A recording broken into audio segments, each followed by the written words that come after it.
So this is a specific practice of private fostering that really boomed, particularly in the mid 1950s among Nigerians and Ghanaians predominantly, who were in the country, who didn't have the family networks that they would have later on in their time here, and so they would farm out, as it came to be known, their children with white English families, like often in rural areas, often working class, and they deposit these children there often with no kind of checks or anything, and then come and claim them later on. And this, obviously had all sorts of ramifications for the kids that were being left. It's definitely one of the eras, particularly that I lock into when, yeah, African culture was not prized or visible in the way that it is now, and that was definitely the period that I grew up, and so I wanted to kind of like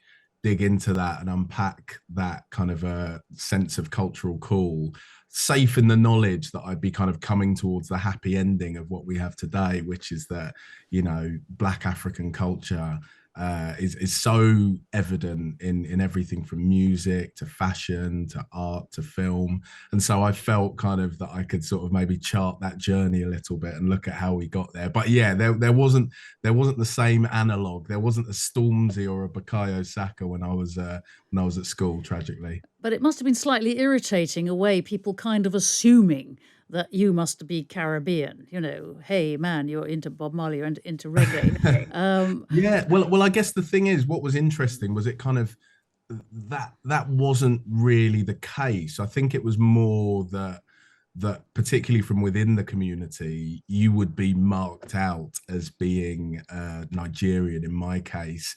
And I think actually that the key thing is the recentness of your arrival, because Caribbean communities were well established at that time. I Mm. think that there was this thing hanging over us as kind of fairly newly arrived Black Africans, that we were kind of, that we couldn't fit in that way, and that we had these conspicuously foreign traditions of language and culture and dress and things like that. And so it was never that I got mistaken for it, for a Caribbean, for someone of Caribbean heritage.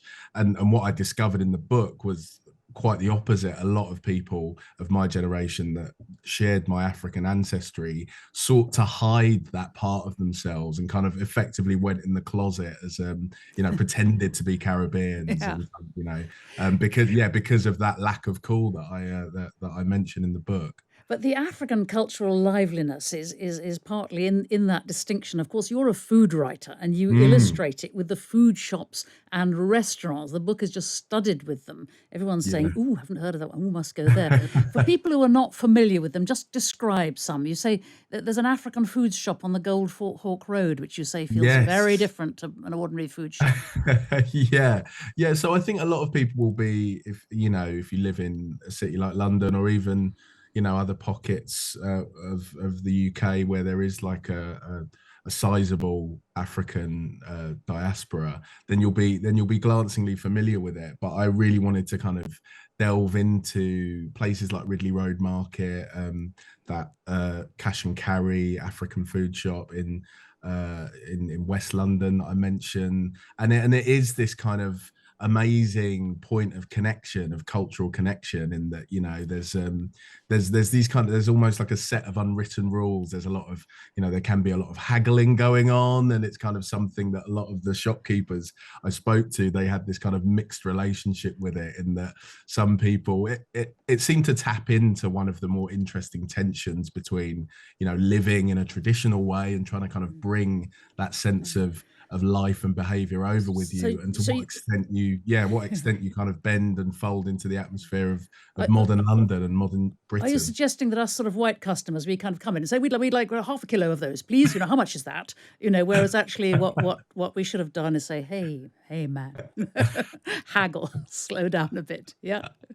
Yeah, well, I think it's just what you're familiar with, and so I think in a similar way to the point I was trying to make, is that because naturally in like English society, say there's a default to white or English behaviors, what I found, or what I kind of seemed to hit upon, was that, I remember getting dragged along to markets with my mum as a kid and really being like, why have we got to traipse to all these specific places?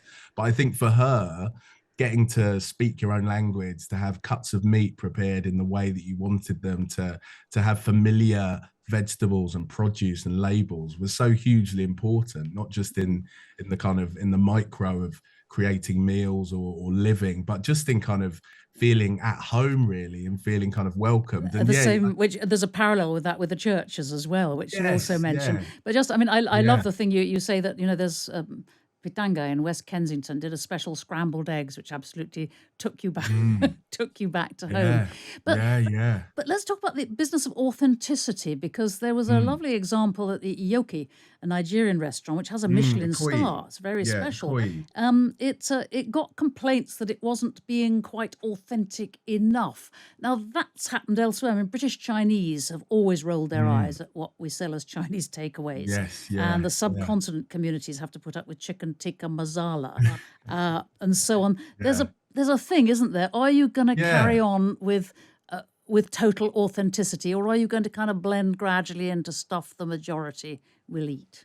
Yeah, definitely. And I think obviously it's a huge consideration for restaurants because they're businesses fundamentally. And I know, or my sense of it, particularly with East Asian and Chinese food, was that, they had to bend what they served and made to fit the market and the available customers. And so they kind of, molded it to the palates of the majority kind of British or English crowd that they were serving. And I guess maybe one of the tensions of Ikoyi, which now has 2 Michelin stars and kind of broadly draws its flavors from, West African cuisine, was that they were kind of really experimenting in this area where a lot of people didn't want experimentation. They wanted, as you describe, that feeling that I had in that restaurant Pitanga, where it's kind of the flavors of home, that kind of that hug of nostalgia and familiarity that you get. And so I think, yeah, that's African cuisine, West African cuisine especially, has been at a real inflection point in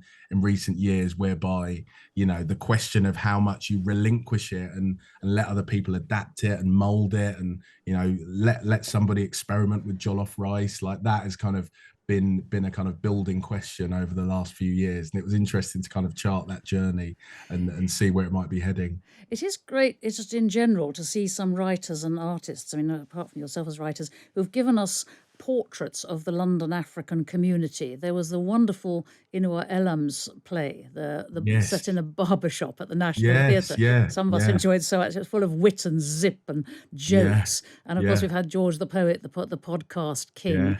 yeah, I mean, yeah, all yeah. this matters, doesn't it? Because understanding is important. I mean, Yeah, authorities and managers and council officials and social workers tend to be from the majority communities, especially mm, at senior levels.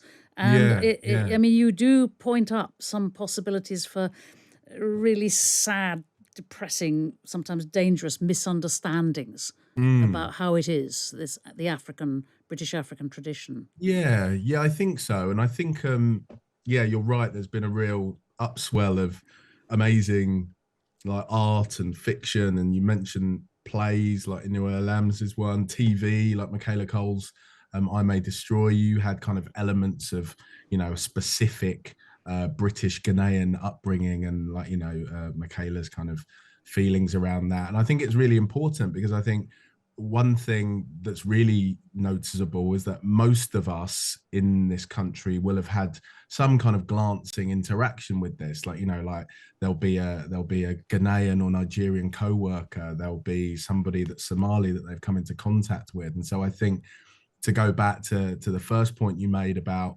all the kind of conflating that goes on, like obviously there's huge solidarity and it's really important to be part of a wider Black British community, but I think just adding more texture and detail and breadth to people's understanding of what makes, what makes us the people we are and what makes these communities tick was like a real prime motivator for me. And yeah, hopefully I've given a sense and done justice to this world in that way. But yeah, you're absolutely right that there's been a lot in terms of the arts especially that has done a lot of great work in just kind of showing the nuances of these communities in this world. You do go in, we can briefly go into this, to the difficult question of adoption of black African children by white parents. Yeah. There's one absolutely horrifying story about a woman, a white woman who had adopted a black baby and meets another one.